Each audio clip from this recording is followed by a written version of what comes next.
So here we are for take two.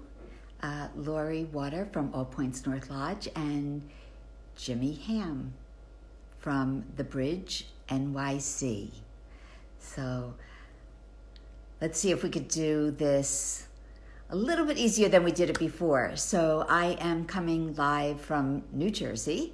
I am the Director of Family Relations at All Points North Lodge, a program that I love and believe in. So I'm so happy to be part of this organization. And today I am bringing a colleague who does an amazing job with men at his sober living home in New York City called The Bridge, NYC. And he'll be coming to us today from Montauk. So that's another part of the program that I want him to talk about and let people know what he's doing out there, because he's got some great stuff going on, and certainly a guy that we love working with. So let's see if we can get him. Hi, everybody. It's so many more people coming on now than earlier. So let's see if we can get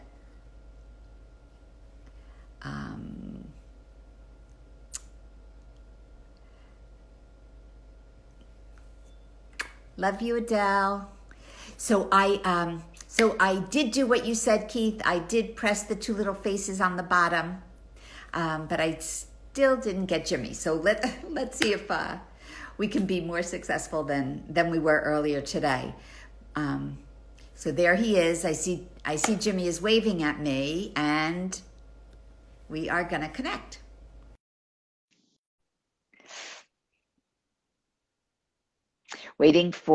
Just waiting for the internet to get us together. Hello. Yay! Hi, Jimmy. Hey, Laurie. How are you? I'm good. Second time's the charm, Second time. right? Great to see you. It's great to see you too.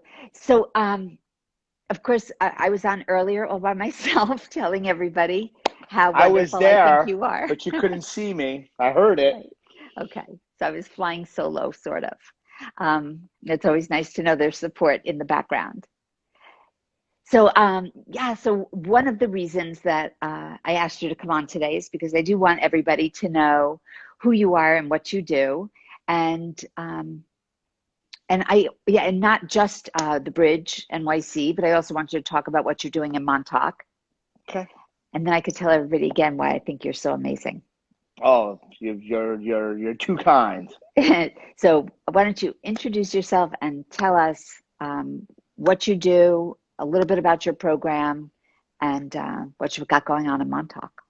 Yeah. Hi, everybody. I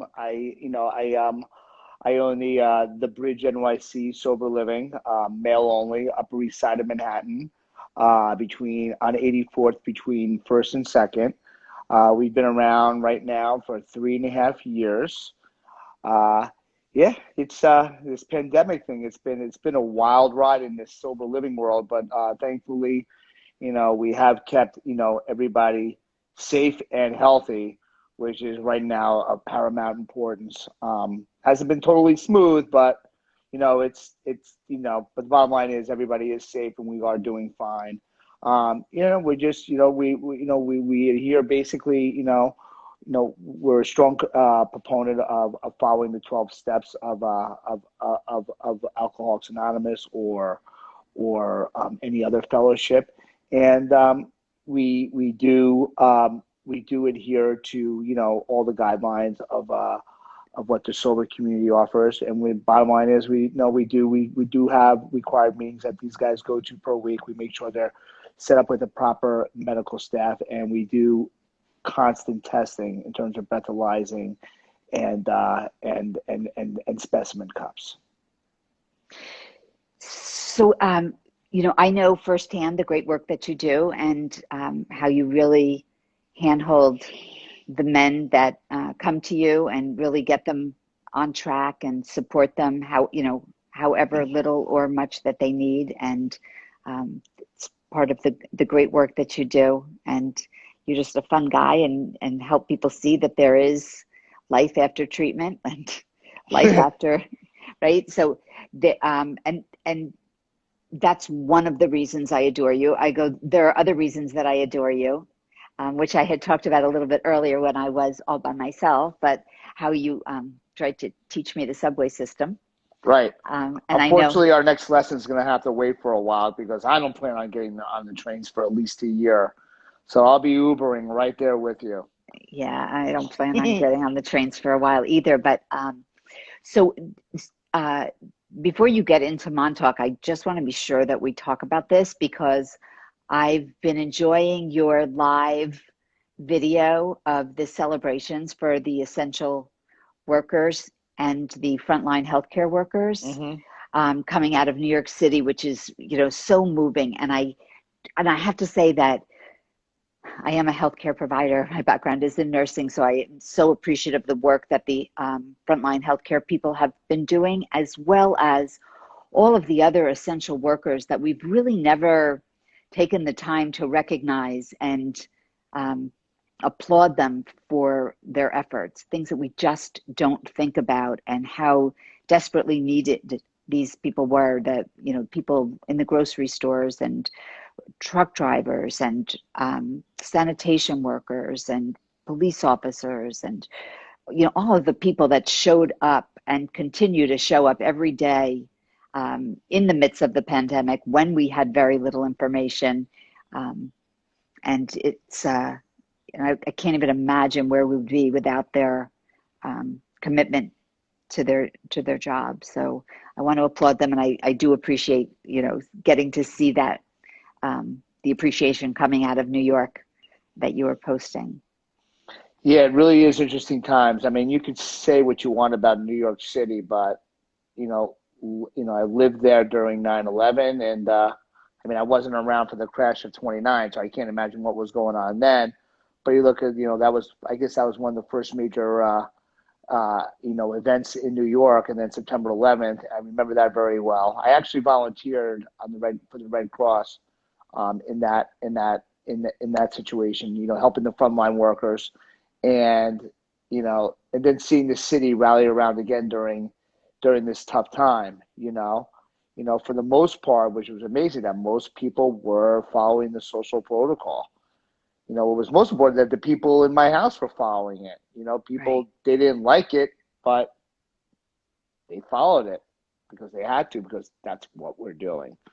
When right. when New Yorkers are told to do something, they do it. You know, Yeah. and it's Yesterday, really a miracle the numbers are where there are, considering how many people live there. Because we live there like a bunch of rats. I mean, we're on top of each other. I mean, the numbers were horrible, but right. it really could have been a lot worse. Yeah, it's pretty significant. But the way in which people do help each other out, and that I saw a meme talking about wearing a mask is an act of love, Yeah. um, and yesterday I was talking with Zvi Haber, who was making the analogy between the 12th step and wearing a mask, and kind of just doing the next right thing. And it's just this whole time has been so interesting. It's kind of putting everything in a different light and really bringing us down to the very basics. Hmm.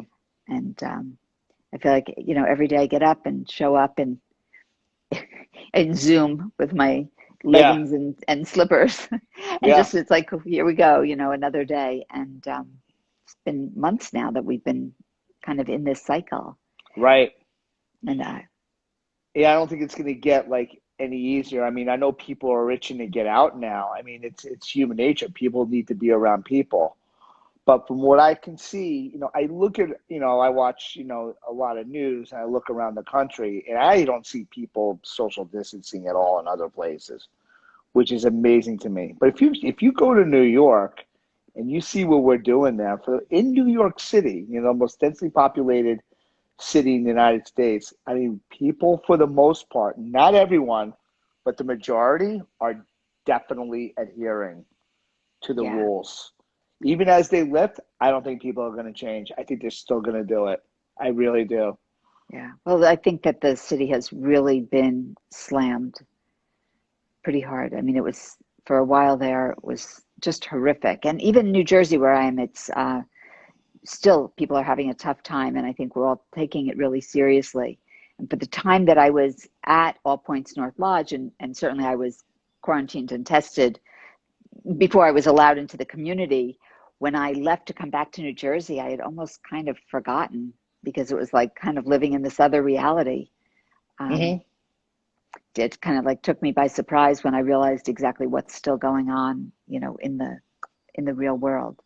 But so I know you're in Montauk right now. Yes. What you doing? What am I doing?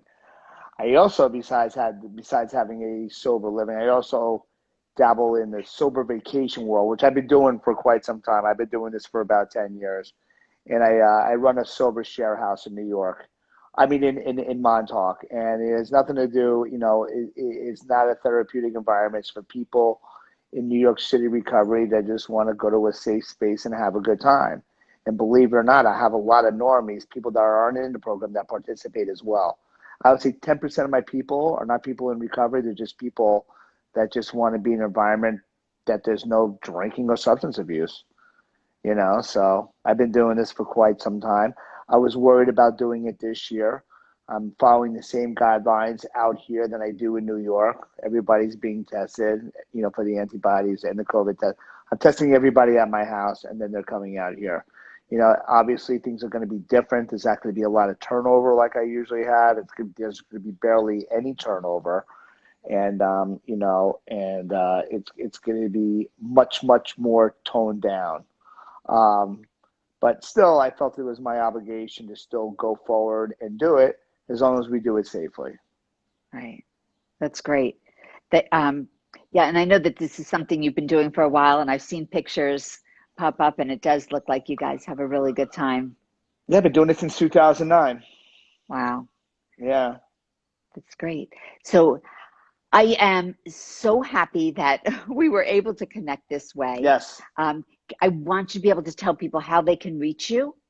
Yes. You could. Should I give my phone number or just my email address? So you do whatever you're comfortable doing. If you can do either way, you want to give your phone number out so Yeah. people know where to find Well, you, that's fine. well, feel free to. You can email me at Jimmy Hamm, HAMMJIMMY at thebridgenyc.net, or you could call or text me on my direct line, which is 917-692-1381.